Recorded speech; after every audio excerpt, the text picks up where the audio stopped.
Welcome to William Mora Galleries in the BURU exhibition showing ILMAs by Wiggan. This show is on until the 27th of June. It is done in collaboration with Short Street Gallery. It is a historic show. We are showing these works that have been not seen for 20 plus years.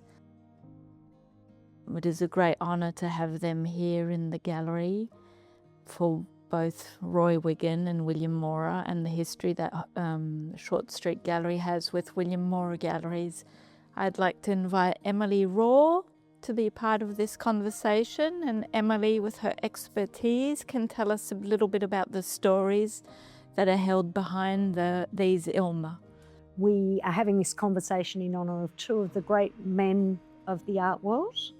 William, of course, who's started this beautiful gallery, and Roy. And Roy and William were well acquainted and great friends and respected each other immensely.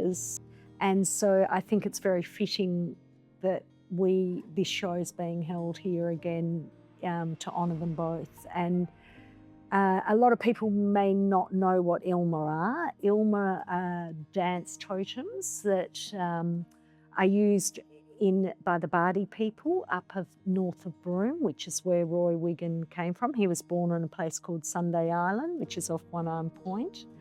And he was a boss man for the ILMA. He was a great singer and song performer, dancer, and keeper of the ILMA stories. A lot of the ILMA stories he did were around his father, Boy Wiggan, who was swept out to sea on a small raft that's a bit like a cooler version of a paddleboard, which is called a bilbil, which is the traditional Bardi raft.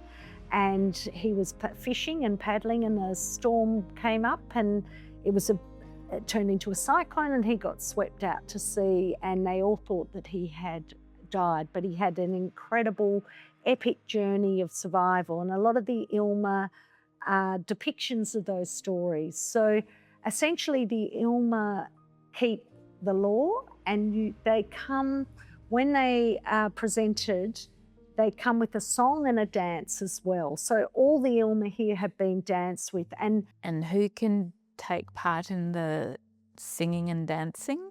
It's mainly the men do it, and Roy always used to refer to it as Bardi TV. So he said, we didn't have TV, we had our ceremonies and dances, and they would perform them every night, recapping various stories, and each ILMA embodies different parts of cultural life in Bardi culture, so and up on that peninsula and into the Buccaneer Archipelago. So I noticed that a lot of these that are here have sea stories. Can you say something about that?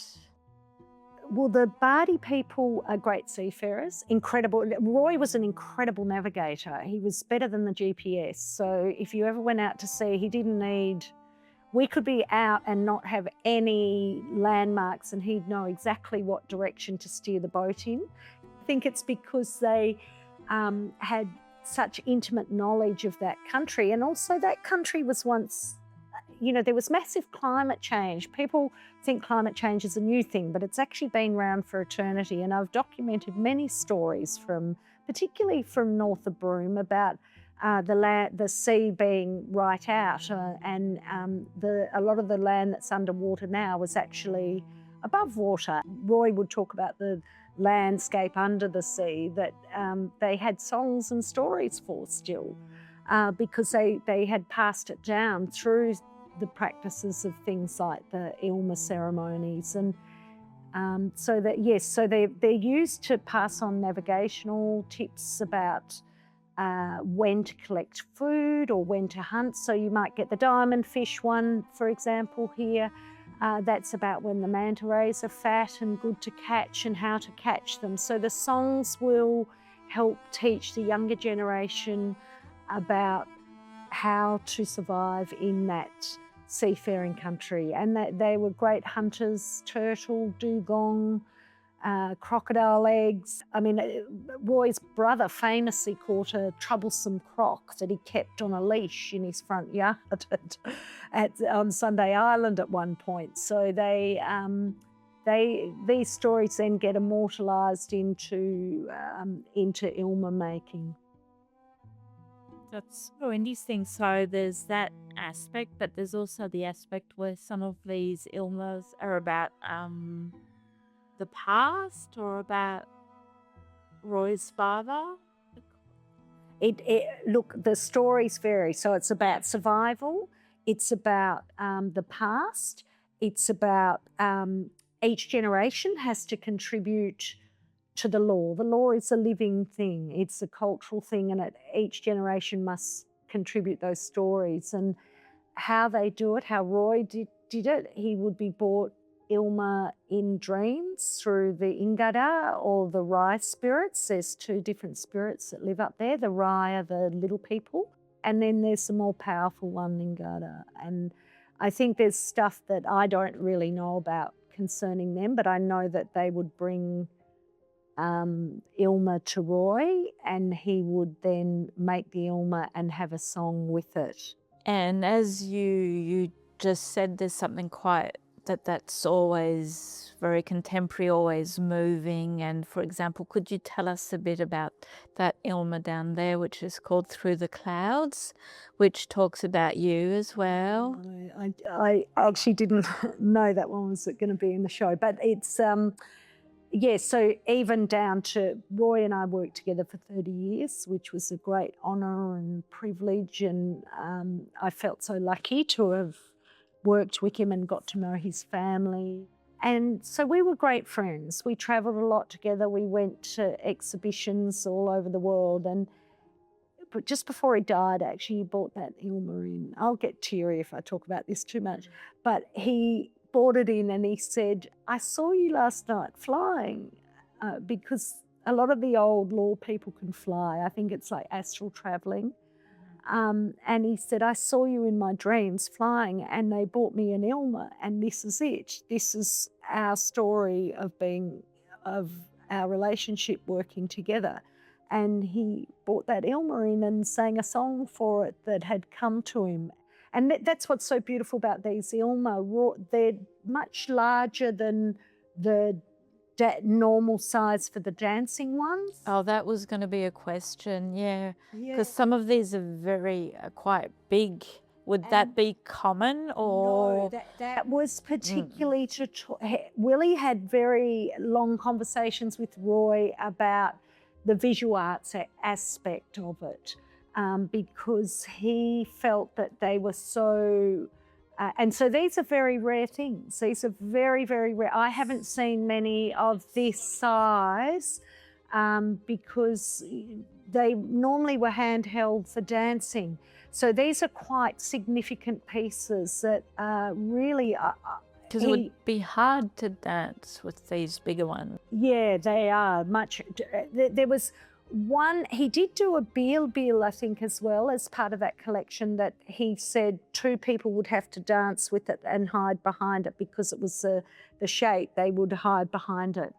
But you've got to imagine these works, and it's difficult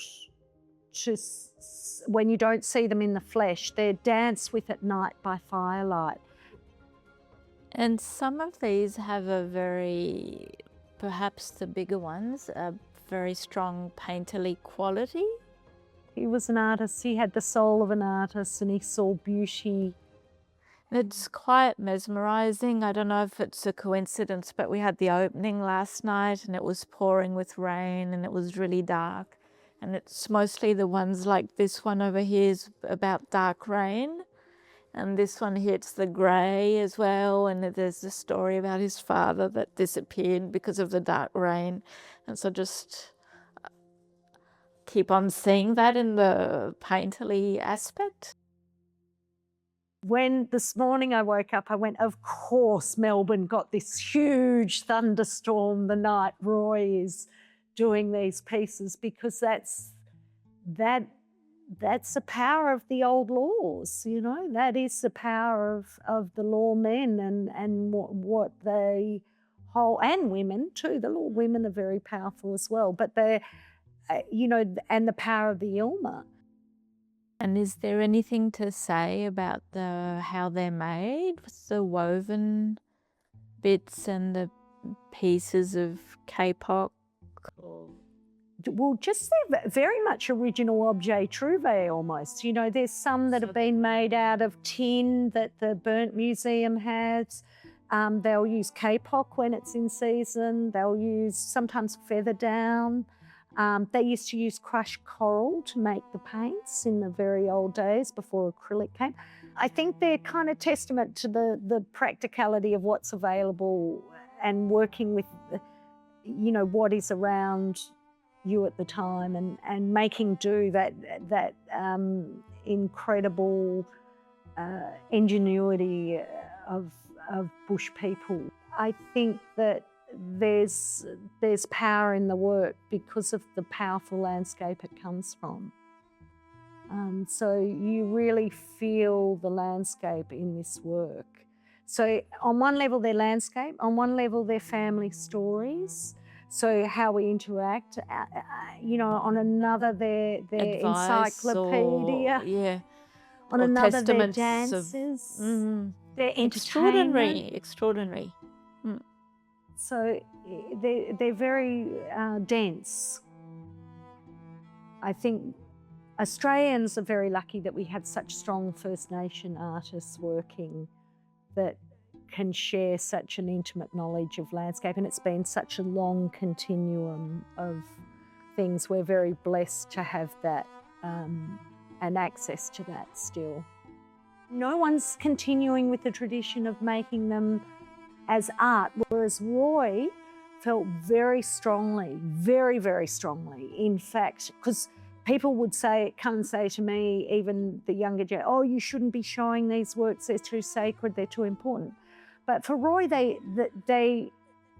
he felt that they had to get out there. He said the Spirit had told him he has to get them out because he saw that as a means of preservation of that. But also he felt that it's vital that people understand about country and about culture, and that we have to communicate that to everyone coming now that may not be Bardi, but they're still part of the country because they're born of the land, So we're all connected to the land we're born in. So he felt it was vital to get the messages out about that country and to keep it alive. It had to live at all costs.